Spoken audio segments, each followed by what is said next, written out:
Halo teman-teman yang berbahagia, berjumpa kembali dengan saya Dr. Andri, spesialis kedokteran jiwa dari Rumah Sakit Omni Alam Sutra Tangerang.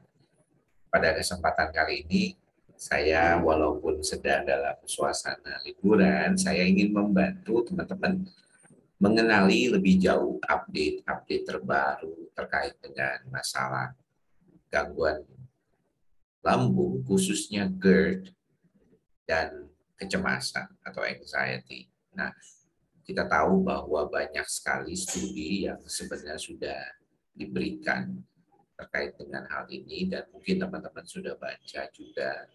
Tapi saya ingin sedikit membantu teman-teman melihat secara umum apa saja yang mungkin kita bisa pelajari dari studi-studi yang belum lama, misalnya dalam 5 tahun terakhir atau 10 tahun terakhir ini berkaitan dengan masalah GERD anxiety. Karena bagaimanapun GERD anxiety ini adalah sesuatu hal yang mungkin perlu kita pahami bersama.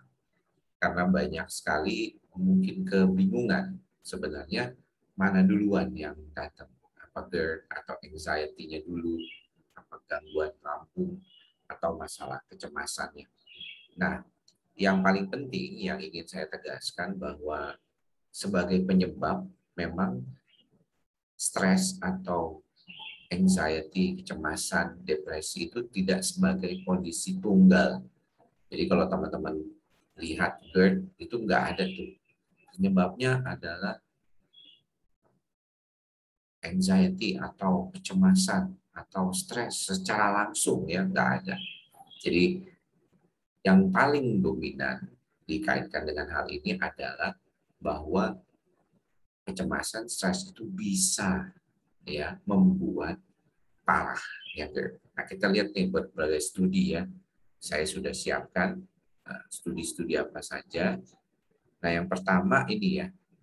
Jadi terkait dengan adanya hubungan antara anxiety dan depresi serta gangguan gastroesophageal, reflux disease atau GERD, maka ini adalah satu studi besar yang dilakukan oleh para dokter di Korea, dimuat di dalam jurnal Neurogastroenterologi Mortalitas pada tahun 2018, berarti baru ya, belum lama.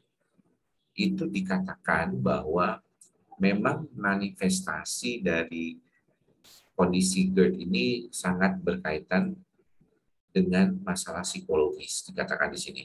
Ya, dan di dalam studi ini mereka melihat ternyata konklusinya adalah bahwa studi ini menjelaskan bahwa kecemasan dan depresi, ya, tingkat kecemasan dan depresi ini akan signifikan ya, meningkat pada orang-orang yang mengalami GERD ya daripada yang tidak. Jadi kalau demikian kita melihat bahwa perspektifnya kasus-kasus seperti ini, orang-orang yang GERD itu lebih sering mengalami depresi dan kecemasan. Ya, kalau kita lihat demikian teman-teman. Maka daripada itu, ini perlu juga nih di perhatian kita terhadap situasi-situasi seperti ini.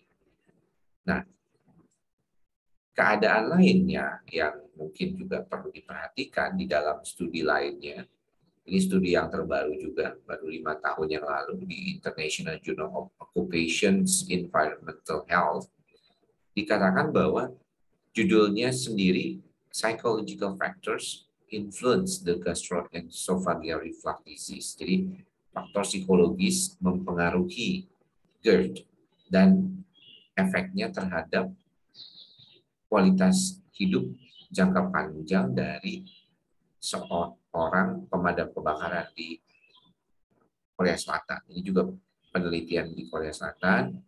Mereka ingin melihat apakah ada faktor-faktor psikososial yang berkaitan. Dan ternyata dari 1.217 subjek itu dikatakan bahwa GERD itu terdapat pada 32,2% subjek. Ya, kalau kita lihat memang pemadam kebakaran ini adalah suatu apa ya kalau kita bilang mungkin punya peran ya yang banyak ya dalam kehidupan kita, dan mereka tingkat stresnya tinggi. Dan ternyata gitu ya, dalam penelitian ini dikatakan bahwa kondisi GERD ini ya, pada pasien-pasien GERD itu menunjukkan adanya gejala-gejala kecemasan, gejala-gejala depresi, dan gejala-gejala yang berkaitan dengan tingkat self-esteem atau harga diri yang lebih rendah, sehingga mempengaruhi kualitas hidup. Yang di sini dikatakan ya, ada beberapa hal ya, bahwa GERD ini menyebabkan suatu risiko yang lebih tinggi pada kondisi-kondisi pekerjaan ya, dan ini sangat terkait dengan interpersonal juga, konflik ini juga penting juga harus diperhatikan, sehingga disarankan bahwa pengobatan GERD itu tidak hanya berkaitan dengan masalah fisiknya saja atau GERD-nya saja, tetapi juga harus berkaitan dengan masalah psikologisnya juga. Ya, ini penting juga diperhatikan sama teman-teman, karena kadang-kadang kita tuh nggak tahu juga. Bahkan kalau kita melihat salah satu keluhan di dalam praktek sehari-hari itu adalah yang berkaitan dengan panik. Nah, panic attack ini juga ternyata sering terjadi pada malam hari atau bahkan pada saat tidur.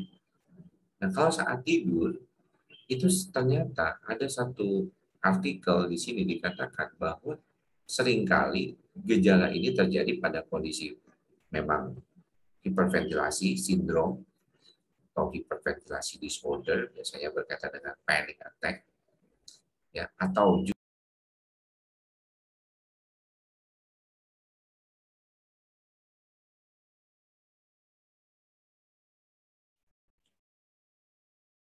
wah, tadi mohon maaf, tadi ada kesalahan teknis. Jadi sempat ada offline sedikit ya. Jadi tadi kita mau berbicara tentang tadi nih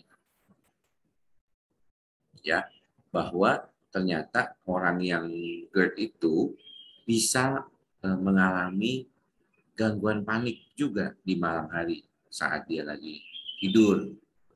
Dan ini sangat mungkin perlu perhatian juga, karena seringkali memang bisa terjadi pada kondisi gangguan panik, obstructive sleep apnea ya, seperti orang yang mengalami gangguan itu biasanya kondisi nggak nyaman di dalam dia punya pernapasannya, terutama kalau lagi ngorok gitu, dan juga gastroesophageal reflux ya, atau GERD. Ini jadi kita bisa lihat ternyata faktor-faktor yang berkaitan dengan kondisi GERD ini memang sangat luar biasa, punya kaitannya dengan berbagai macam masalah kehidupan. Nah, yang terakhir mungkin yang saya ingin jelaskan sedikit, bahwa banyak orang masih bingung apakah ada kaitannya ya antara asam lambung dengan anxiety ya, karena orang bilang kalau asam lambungnya itu disebabkan karena kecemasannya naik atau karena apa nih. Nah, ternyata memang harusnya kita di dalam kondisi ini kita menyadari bahwa sangat ada hubungannya ya antara acid reflux yang terjadi pada GERD ya, jadi naik tuh asam lambungnya ke tenggorokan itu bisa berkaitan nih, dan bisa menyebabkan kondisi kecemasan itu memperburuk ya kondisi acid refluxnya. Jadi di dalam berbagai macam literatur, sehingga diterjemahkan di dalam Medical News Today ini sebagai suatu kondisi di mana keadaan-keadaan anxiety, cemas, stres berlebihan, ya belum sampai gangguan cemas, tapi stresnya banyak, itu bisa meningkatkan kemungkinan terjadinya asam lambung. Dan begitu juga orang yang meningkat asam lambungnya seringkali mengalami stres yang berlebihan juga. Ya karena jadi nggak nyaman gitu. Ini juga tadi beberapa studi yang mereka dapatkan di 2018 studinya yang menyebabkan adanya kondisi orang yang anxiety itu lebih gampang mengalami GERD. Ya, jadi gangguan cemas bisa membuat orang itu lebih mudah mengalami gejala-gejala GERD. Nah, gejala GERD itu sendiri kan yang paling sering adalah acid reflux, tapi belum tentu GERD.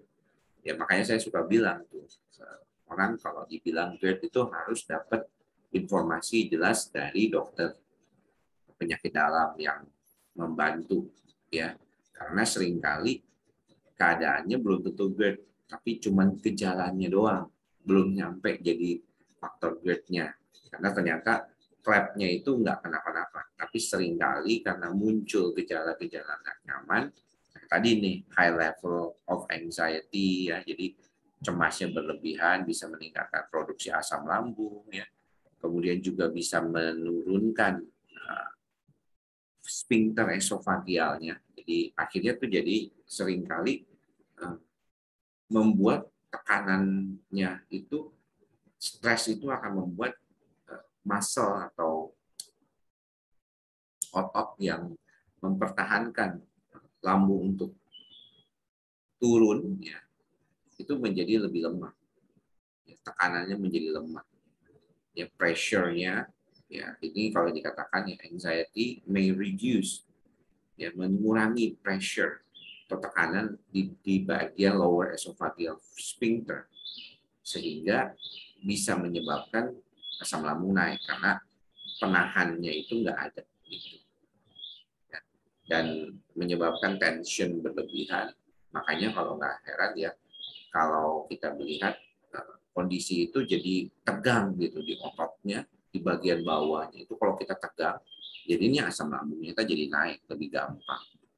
Jadi banyak banget nih ya, bisa menyebabkan stres, ya, banyak sekali yang mungkin kita perlu perhatikan juga dalam terkait dengan ini. Jadi sebenarnya gejala GERD sendiri itu memang lebih banyak berkaitan dengan hal-hal seperti heartburn, ya, panas dadanya, kemudian nggak enak lambungnya, nyeri, ya, nyeri menelan juga, kadang-kadang muntah, dan ada bau napas yang buruk, ya.